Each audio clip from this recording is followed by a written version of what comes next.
Star మా నుంచి తాజాగా ఒక ప్రోమో రిలీజ్ అయింది. ఆ ప్రోమోను ఒక్కసారి చూసినట్లయితే బిగ్ బాస్ స్టేజ్ మీదకి హోస్ట్ నాగార్జున అదిరిపోయే సాంగ్ తో ఎంట్రీ ఇచ్చి ఆ తర్వాత మన టీవీ ద్వారా హౌస్ లో ఉన్న కంటెస్టెంట్స్ తో మాట్లాడారు. ఈ రోజుకి బిగ్ బాస్ 50 రోజులు పూర్తయింది అంటూ హౌస్ లో ఉన్న కంటెస్టెంట్స్ కి తెలియజేశారు. ఈ కిందలో భాగంగానే చిట్టి పిక్కిల్ రమ్యాని లేపి అక్కడ కొన్ని బోర్డ్స్ ఉన్నాయి. ఆ బోర్డ్స్ ని హౌస్ లో ఉన్న కంటెస్టెంట్స్ కి పర్ఫెక్ట్ గా సూటబుల్ అయ్యే ఓడిని తీసుకొని వాళ్ళ మెల్లో వెయ్యాలి అంటూ తెలియజేశారు నాగార్జున. అయితే ఈ టాస్క్ ముందుగా రమ్య దగ్గర నుంచి స్టార్ట్ చేశారు. రమ్య దువ్వాడ మాదిరి మెల్లోని ఫేక్ బోండింగ్ అనే ముద్ర వేసి దానికి రీజన్ ఏం చెప్పింది అంటే, నేను హౌస్ లోకి వచ్చే ముందు ఎవరితోని ఎలాంటి బోండింగ్ పెట్టుకోను అని చెప్పిన అమ్మాయి ఇప్పుడు తనుజాతో చాలా క్లోజ్ గా ఉంటుంది సార్.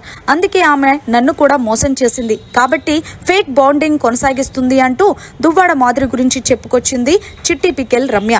ఇక అలాగే డెమోన్ పవన్ అయితే పవన్ కళ్యాణ్ మెల్లో ఇన్మెచ్యూర్ అని బోర్డేసి పవన్ కళ్యాణ్ ఇంకా ఇప్పటికీ కూడా ఇన్మెచ్యూర్ గా బిహేవ్ చేస్తున్నారు. నేను చెప్పినప్పటికీ కూడా మోసం అంటూ ఏవేవో కథలు మాట్లాడుతున్నాడు అంటూ పవన్ కళ్యాణ్ కి డెమోన్ పవన్ అయితే ఇన్మెచ్యూరి బోర్డు వేసినట్టు ప్రోమోలో కనిపించింది. ఇక ఇందులో భాగంగానే తనుజ కూడా చిట్టి పికిల్ రమ్య మెల్లో ఏదో ఇన్ఫ్లుయెన్స్ అని వేసినట్టు ప్రోమోలో కనిపించింది.